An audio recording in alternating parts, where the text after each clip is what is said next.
Hello students, मैं professor उदय टेके। आज हम insurance claims accounts that is claims for loss of stock इसका एक प्रॉब्लम डिस्कशन करेंगे। ये प्रॉब्लम अपना 4 नंबर का प्रॉब्लम है। तो पहले ये प्रॉब्लम हम रीड करते हैं। देखो क्या है ये problem. Problem number 4, find out the amount of claim to be lodged with insurance company from the following information. So, particulars 2017, 2018, 2019 and 2020, that is up to date of hire, that is date of hire 20th June 2020. So, information is given related to previous 3 years with year in which the fire occurred. So, this information is related to opening stock of 17, 18, 19, purchases, sales, wages and closing stock of these 3 years as well as up to date of fire. During the year 2019, that is 2019, the closing stock included goods purchased but not recorded rupees 10,000.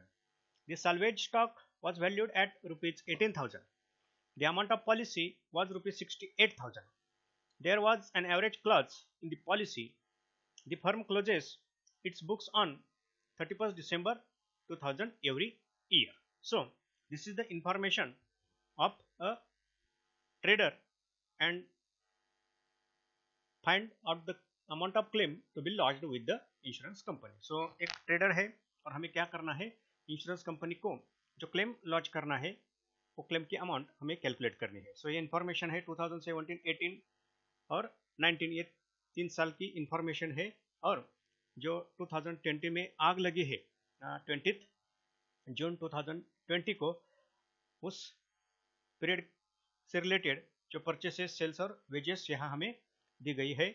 और additional information में कहा है कि during the year 2019 the closing stock included goods purchased but not recorded rupees 10,000। सो 2019 का जो closing stock है इसमें एक गुड्स इंक्लूड है। कितने अमाउंट का वो गुड्स इंक्लूड है? 10,000 का। परचेस बट नॉट रिकॉर्डेड, यानी कि उस साल वो परचेस किया है, वो क्लोजिंग स्टॉक में है लेकिन एज अ परचेस उसका रिकॉर्ड नहीं किया। The salvage stock was valued at 18,000। जो माल बचा है फ्रॉम फायर वो है 18,000 का। और जो पॉलिसी का अमाउंट है, एक इंफॉर्मेशन यहाँ इंपॉर्टेंट है, वो इंफॉर्मेशन क्या है? The amount of policy.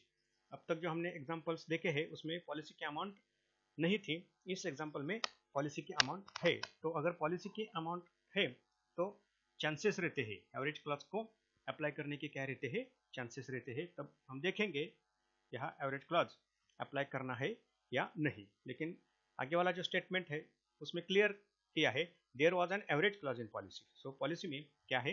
Average clause है। तो वो एवरेज क्लॉज कब अप्लाई किया जाता है उसके बारे में इस एग्जाम्पल में हमें क्या करना है? डिस्कशन करना है।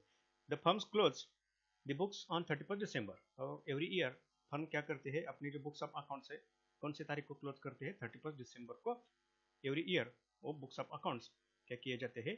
क्लोज किए जाते हैं। तो पहली स्टेप क्या है? पहली स्टेप लेने से पहले डेट ऑफ फायर क्या है? 20 जून 2020। ये क्या है? 20 जून 2020 को क्या लगी है? आग लगी है। ये क्लियर हो गया। दूसरा पॉइंट क्या क्लियर करना होता है? जो प्रीवियस ईयर है या फिर प्रीवियस ईयर है, वो प्रीवियस ईयर कब ये बिजनेस क्लोज करता है वो देखना पड़ता है। तो वो कब क्लोज होता है? 31st दिसंबर को हर ईयर प्रीवियस ईयर क्या होता है? क्लोज होता है। और ये इंफॉर्मेशन क्लियर होने के बाद क्या करना? जो स्टेप नंबर 1 है वो स्टेप नंबर 1 लेनी पड़ती है। तो अब स्टेप नंबर 1 में क्या किया जाएगा? जो ट्रेडिंग अकाउंट है प्रीवियस ईयर्स का, खाली एक ईयर नहीं 3 ईयर का हमें ट्रेडिंग अकाउंट तैयार करना पड़ेगा। सो ये जो ट्रेडिंग अकाउंट तैयार करना पड़ेगा वो हम क्या करेंगे? कॉलमनर फॉर्म में कॉलम करेंगे, हर एक ईयर को सेपरेट नहीं कॉलम करेंगे और उस कॉलम में उस ईयर का जो डेटा है वो क्या करेंगे? ट्रांसफर करेंगे। सो क्या रहेगा? Opening stock opening stock, then purchases to purchases, then इस एग्जांपल में हमने देखा क्या है, वेजेस है, तो वेजेस भी यहाँ हम क्या करेंगे, लिखेंगे टू वेजेस, ठीक है। Opening stock, purchases, wages, closing stock और सेल्स, तो बाय सेल्स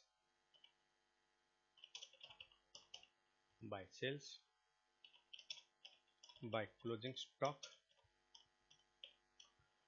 और ग्रॉस प्रॉफिट।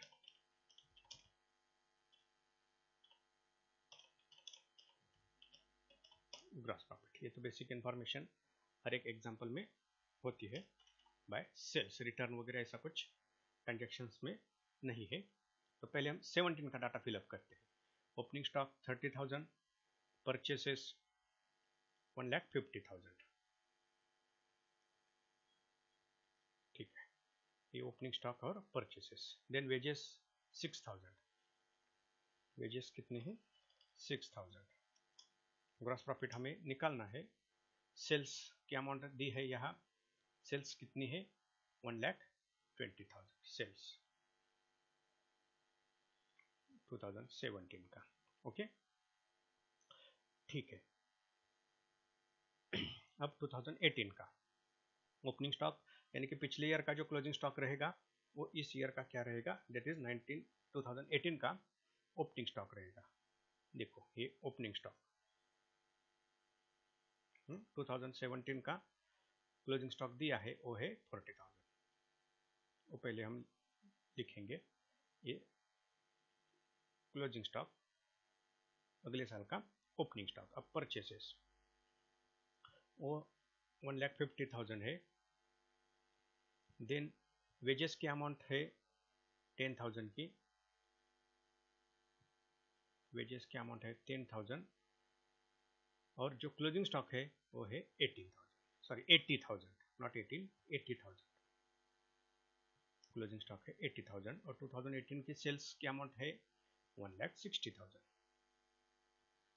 1,60,000। अब देखेंगे 2019, दैट इज प्रीवियस ईयर। देखो ओपनिंग स्टॉक कौन सा रहेगा, जो पिछले साल का क्लोजिंग स्टॉक है वो 2019 में ओपनिंग स्टॉक रहेगा, ये ओपनिंग स्टॉक। उस साल के परचेसेस कितने हैं, 1,80,000, okay, 1,80,000।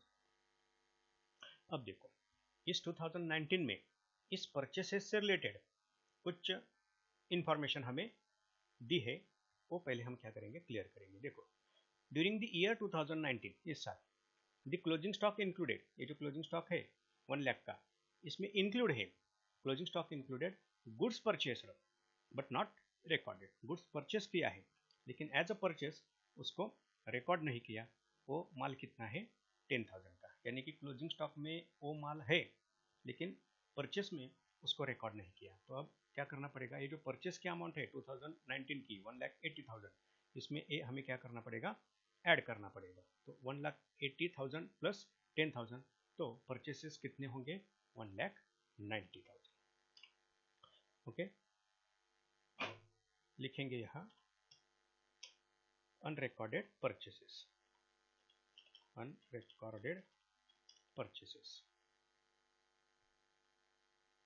Unrecorded purchases of 2019। Add करेंगे, इसको हमने ऐड किया है इसलिए ऐड लिखेंगे, ऐड अनरिकॉर्डेड परचेसेस।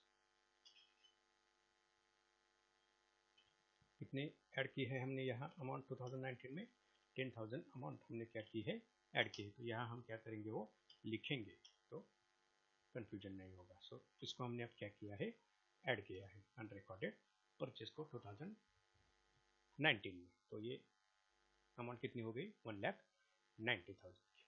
देखो अब 2019 में सेल्स कितने हैं, 1,26,000 के सेल्स है।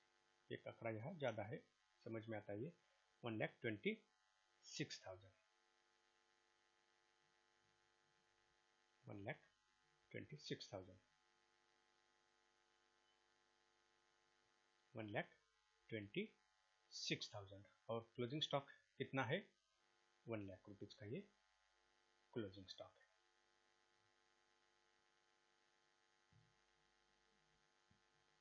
क्लोजिंग स्टॉक ठीक है। और वेजेस 2019 के कितने हैं 12,000 12,000 के वेजेस है।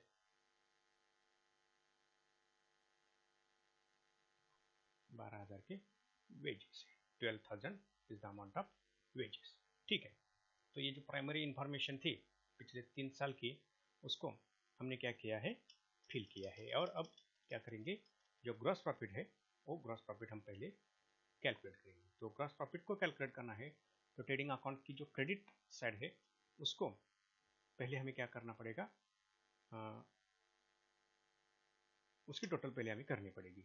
लेकिन उससे पहले थोड़ा हम एक पॉइंट यहाँ क्लियर करेंगे वो क्या है सेल्स जो है 2019 के वो है 1,26,000 थोड़ा एक्चुअल में इतना ही सेल्स है क्या वो मैं पहले क्या करता हूँ कंफर्म करता हूँ नहीं तो ठीक है।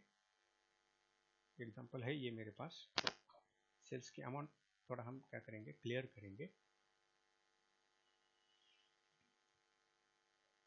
सॉरी ये देखो 2,60,000 सेल्स है 1,26,000 लिया है।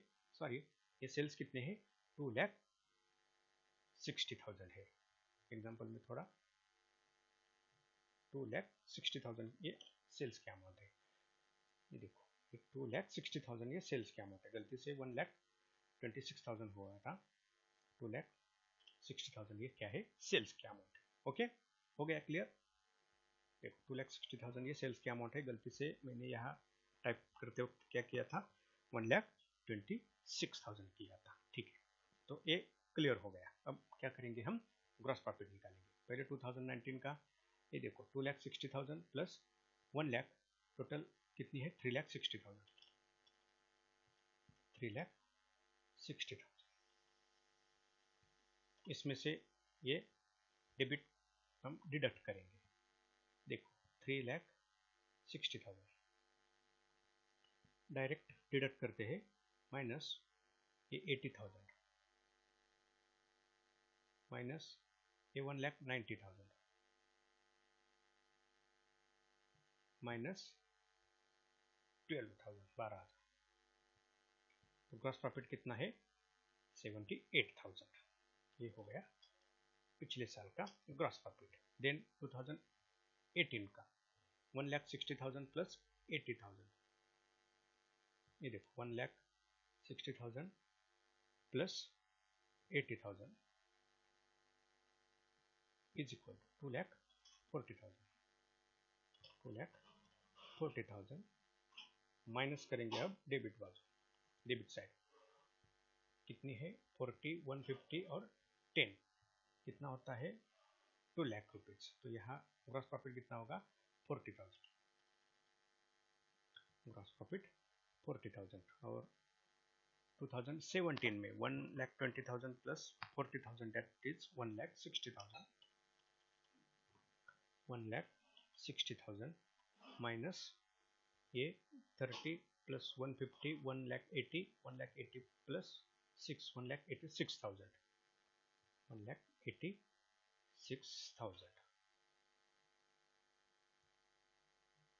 ठीक है। इसमें सेल्स किया है क्लोजिंग स्टॉक ठीक है। 2017 का भी डेटा थोड़ा गलत हो गया होगा देखते हैं। क्लोजिंग स्टॉक 40,000 ठीक है देखते हैं 2017 का डेटा।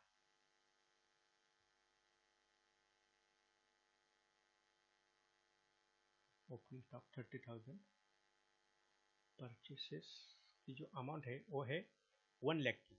गलती से इस एग्जांपल में 1,50,000 दिया था मैंने भी 1,50,000 लिया है। लेकिन यहाँ एक्चुअल अगर जो सॉल्यूशन दिया है उसमें वो 1 लाख है यानी कि जो सेल्स की अमाउंट है वो कितनी है सॉरी परचेसेस की जो अमाउंट है वो कितनी है 1,50,000 नहीं ये 1 लाख की अमाउंट है 1 लाख की अमाउंट है।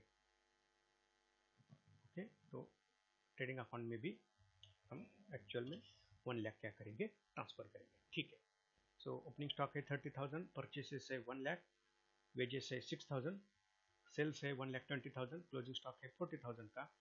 तो क्रेडिट की टोटल हम पहले करेंगे 1,20,000 प्लस 40,000 दैट इज 1,60,000 माइनस 1,36,000। देखो 1,60,000 minus 1,36,000, 24,000 is the amount of gross profit. 24 is the amount of gross profit. ठीक है, पहले इसको हम क्या करेंगे, टैली करेंगे।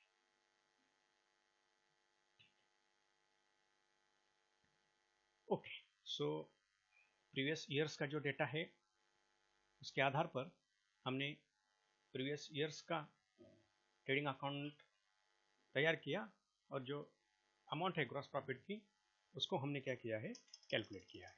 ये स्टेप नंबर 1 हो गई। अब क्या है स्टेप नंबर 2, जो ग्रॉस प्रॉफिट है उसको हमें रेट में कन्वर्ट करना पड़ता है, तो उसको क्या कहते हैं हम, gross profit ratio. So formula क्या है, gross profit divided by net sales into 100। 3 years का डेटा है 2017, 2018, 2019। तो 2017, 2018 और 2019 ये प्रीवियस 3 इयर्स का क्या है डेटा, उसका हमें ग्रॉस प्रॉफिट रेट निकालना है। कैलकुलेशन 2017 का देखो, ग्रॉस प्रॉफिट कितना है 24,000 डिवाइडेड बाय सेल्स की अमाउंट कितनी है 1,20,000 इंटू क्या करना है हमें 100। ठीक है, निकालेंगे ग्रॉस प्रॉफिट इसका 24,000 डिवाइडेड बाय 1,20,000 इंटू 100, ये ग्रॉस प्रॉफिट हो गया 20%। अब 2018 का ग्रॉस प्रॉफिट है 40,000, इसको हमें डिवाइड करना है सेल्स से, और सेल्स है 2018 की 1,60,000 और मल्टीप्लाई करना है 100 से। सो इसका कैलकुलेशन कितना होगा, 40,000 डिवाइडेड बाय 1,60,000 इंटू 100, ये ग्रॉस प्रॉफिट हो गया 25%। और 2019 की सिचुएशन क्या है, 2019 में ग्रॉस प्रॉफिट है 78,000 और जो सेल्स की अमाउंट है वो है 2,60,000 और इसको हमें मल्टीप्लाई करना है 100 से। करेंगे, देखो ये कैलकुलेशन कितना आता है, 78,000 डिवाइडेड बाय 2,60,000 इंटू हम करेंगे 100, तो ग्रॉस प्रॉफिट का रेट कितना आता है 30%। सो ये हो गया calculation of gross profit. Next, अब क्या करना है, स्टेप नंबर 3 में जो मेमोरेंडम ट्रेडिंग अकाउंट है वो मेमोरेंडम ट्रेडिंग अकाउंट तैयार करना है। लेकिन मेमोरेंडम ट्रेडिंग अकाउंट तैयार करने से पहले अब हमें यहाँ एक डिसीजन लेना है। वो डिसीजन क्या है, जो हम मेमोरेंडम ट्रेडिंग अकाउंट का पीरियड लेते हैं उस पीरियड से रिलेटेड जो सेल्स है उस सेल्स को हमें क्या करना पड़ता है, जो ग्रॉस प्रॉफिट रेट है प्रीवियस ईयर्स का, उस प्रीवियस ईयर्स के ग्रॉस प्रॉफिट रेट से मल्टीप्लाई करके ग्रॉस प्रॉफिट कैलकुलेट करना पड़ता है। और यहाँ जो हमें ग्रॉस प्रॉफिट दिया है वो पिछले 3 साल का है, rate of gross profit of previous 3 years, पिछले 3 साल का क्या है ग्रॉस प्रॉफिट है। तो उसका जो ट्रेंड है वो ट्रेंड क्या करना पड़ता है, हमें पहले डिसाइड करना पड़ता है। सो ये जो ट्रेंड है वो ट्रेंड क्या है, इंक्रीजिंग ट्रेंड है। 2017 में 20%, 2018 में 25% और 2019 में 30%, यानी कि 5% से एक ग्रॉस प्रॉफिट क्या होता है, इंक्रीज होता है। अब देखो, अगर ग्रॉस प्रॉफिट कांस्टेंट परसेंटेज से, सेम परसेंटेज से अगर इंक्रीज होता है, सो हम क्या करते हैं, जनरली यही ट्रेंड आगे रहेगा ये सोचकर 5% से हम नेक्स्ट ईयर का जो ग्रॉस प्रॉफिट है वो क्या करेंगे, बढ़ाएंगे। लेकिन अकाउंटिंग में ऐसा नहीं किया जाता। जो प्रोबेबल प्रॉफिट्स है, ये प्रॉफिट है, जो एक्सपेक्टेड प्रॉफिट है, उसको जनरली कंसिडर नहीं किया जाता। सो ये जो एक्सपेक्टेड प्रॉफिट है 5% बढ़ सकता है, वो प्रॉफिट यहाँ हम कंसिडर नहीं करेंगे। तो इसके लिए क्या करना पड़ता है, इस ग्रॉस प्रॉफिट का हमें क्या करना पड़ेगा, एवरेज निकालना पड़ेगा।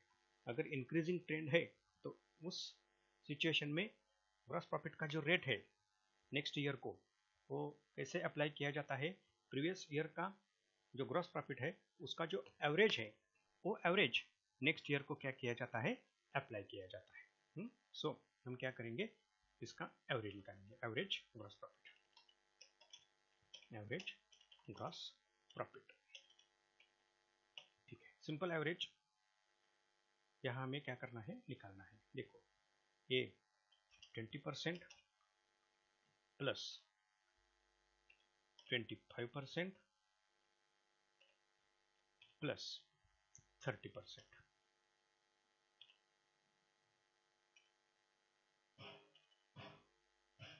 30%, और इसको सिंपल एवरेज है, 3 साल का है तो 3 से डिवाइड करेंगे। देखो कितना आएगा,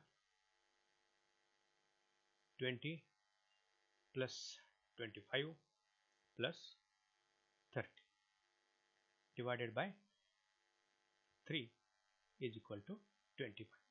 25 एक क्या होगा, एवरेज होगा, और ये एवरेज हम नेक्स्ट ईयर को जो हम ग्रॉस प्रॉफिट कैलकुलेट करेंगे उसके लिए ये एवरेज हम क्या करेंगे, ये ग्रॉस प्रॉफिट रेट अप्लाई करेंगे।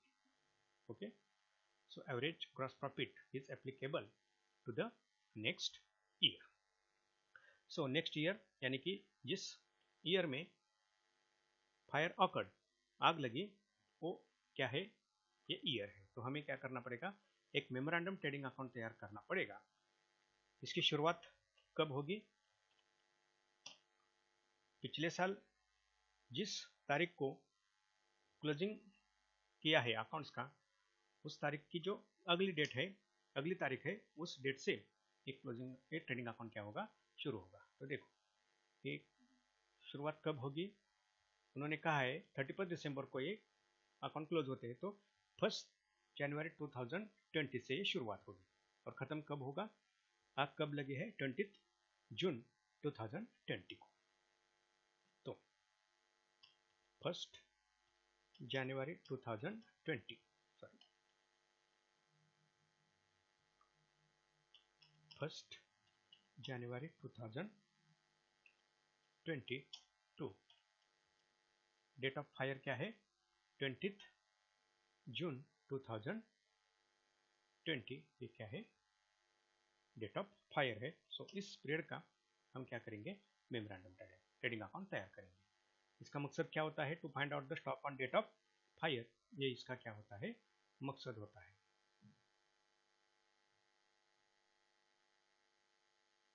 ठीक है, अब देखो पहले opening stock, to opening stock, then क्या, परचेसेस, टू परचेसेस।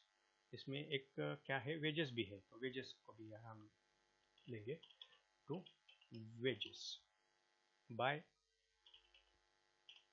सेल्स, और बाय क्लोजिंग स्टॉक, इसको हमें निकालना है, क्लोजिंग स्टॉक। और इसमें हमें पहले क्या करना पड़ता है, यहाँ मेमोरेंडम ट्रेडिंग अकाउंट में ग्रॉस प्रॉफिट निकालना पड़ता है, ग्रॉस प्रॉफिट, उसको हमें कैलकुलेट करना पड़ेगा। सो पहले ओपनिंग स्टॉक, दैट इज 1 जनवरी 2020, ओपनिंग स्टॉक 2019 का जो क्लोजिंग स्टॉक है वो यह क्या होगा, ओपनिंग स्टॉक होगा, 1,00,000 रुपए, 1,00,000 रुपीज, ये ओपनिंग स्टॉक रहेगा। एडिशनल इंफॉर्मेशन इसमें कुछ नहीं है, ठीक है, डायरेक्ट करेंगे, ये ओपनिंग स्टॉक परचेसेस की अमाउंट क्या है 2019 में, सॉरी 2020 में, देखो ये परचेसेस है 1,20,000 ये परचेसेस। वेजेस की अमाउंट क्या है, वेजेस की अमाउंट है 8,000, ये वेजेस। सेल्स की अमाउंट कितनी है, ये वो सेल्स है 1,68,000 is the amount of sales during the year 2020। So ये बेसिक इंफॉर्मेशन जो हमें एग्जांपल में दी है during the year in which fire occurs. अब हमें क्या करना है, क्लोजिंग स्टॉक और ग्रॉस प्रॉफिट को कैलकुलेट करना है। सो इसका मकसद ही ट्रेडिंग ये क्लोजिंग स्टॉक को कैलकुलेट करना है। तो पहले हम क्या करेंगे, ग्रॉस प्रॉफिट को कैलकुलेट करेंगे। कैसे ये ग्रॉस प्रॉफिट कैलकुलेट किया जाता है, जो प्रीवियस ईयर का परसेंटेज है ग्रॉस प्रॉफिट का, यहाँ हमें एवरेज लेना है 25%। ये ग्रॉस प्रॉफिट इस ईयर में क्या होगा, कंटिन्यू होगा। सो 25% ऑन करंट ईयर की sales 1,68,000।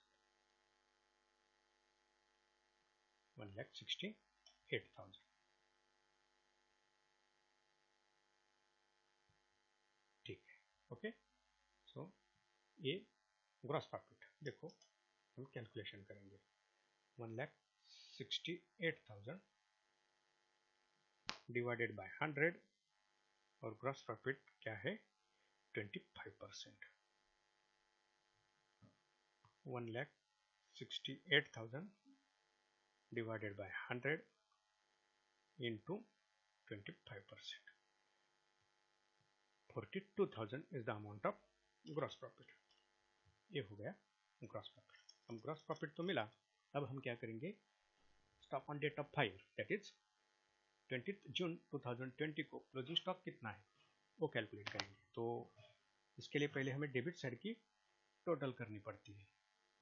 1 lakh opening stock plus purchases 1,20,000 plus wages है 8,000 और ग्रॉस प्रॉफिट है 42,000।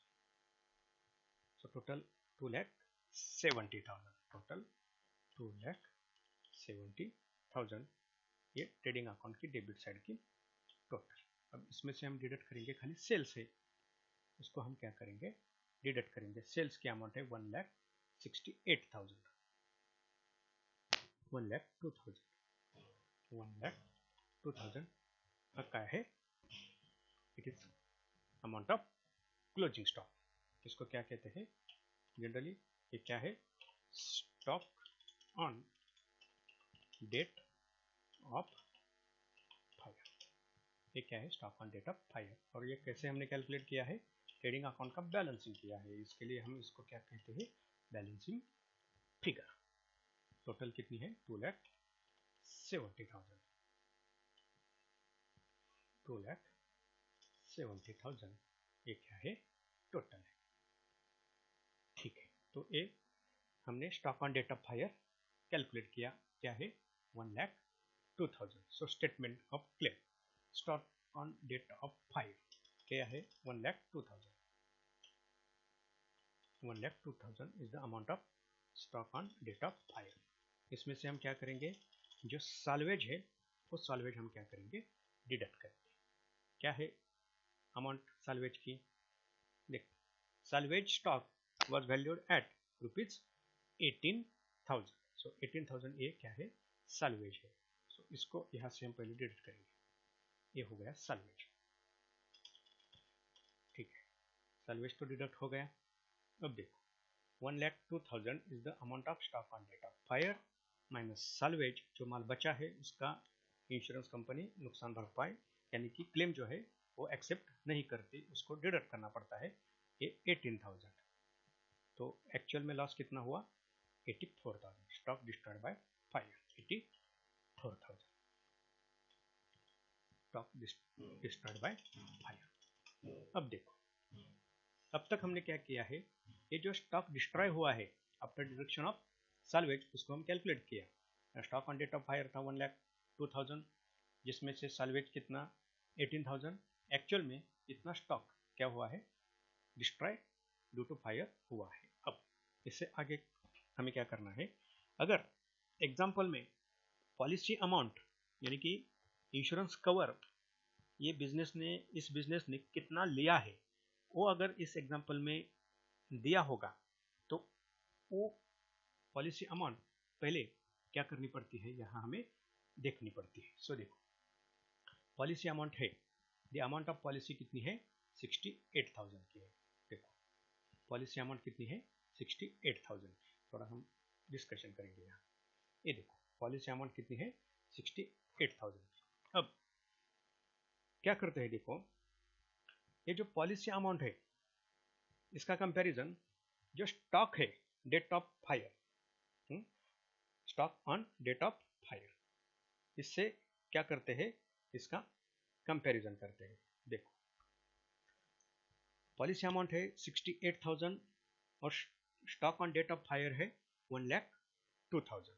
सो ये जो बिजनेसमैन है, इस बिजनेसमैन की एक जिम्मेदारी होती है, ये जो इंश्योरेंस पॉलिसी है वो इंश्योरेंस पॉलिसी इस बिजनेसमैन ने कितने अमाउंट की लेनी चाहिए।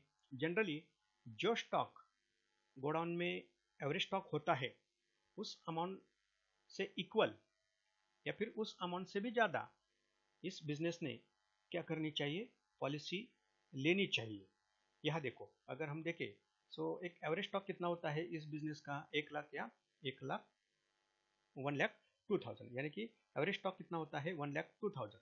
और यह पॉलिसी इस बिजनेसमैन ने कितनी ली है, 68,000, यानी कि ये क्या है, जितना स्टॉक होता है उससे भी कम अमाउंट के ये बिजनेसमैन क्या करता है, पॉलिसी लेता है। सो ये पॉलिसी क्या है, इस बिजनेस की पॉलिसी का मतलब क्या, धोरण यार, इस ये मीनिंग यहाँ में लेना है, इस बिजनेसमैन की पॉलिसी क्या है, to take the policy below the stock on date of amount less than stock on date of fire, यानी कि stock on date of fire जितना होता है, यानी कि एवरेज स्टॉक गोडाउन में जितना होता है उस अमाउंट से भी कम अमाउंट की ये बिजनेसमैन क्या करता है, पॉलिसी लेता है।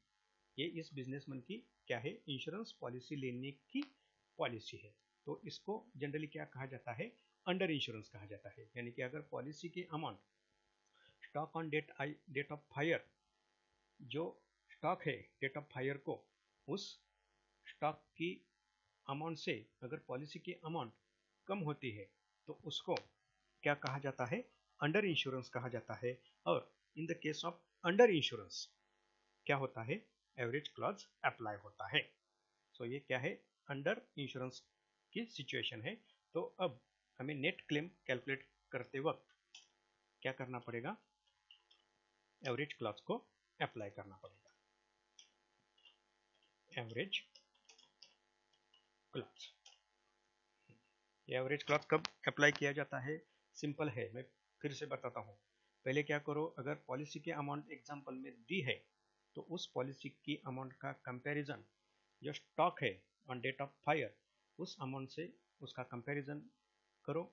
अगर कंपैरिजन में ये ध्यान में आता है कि पॉलिसी की अमाउंट क्या है, कम है stock on date of fire से, जो stock on date of fire जो है उसकी जो अमाउंट है उससे अगर पॉलिसी की अमाउंट कम है, तब ये एवरेज क्लॉज को क्या किया जाता है, अप्लाई किया जाता है।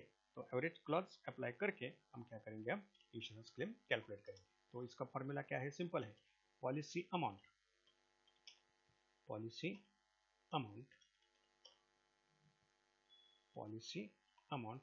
डिवाइडेड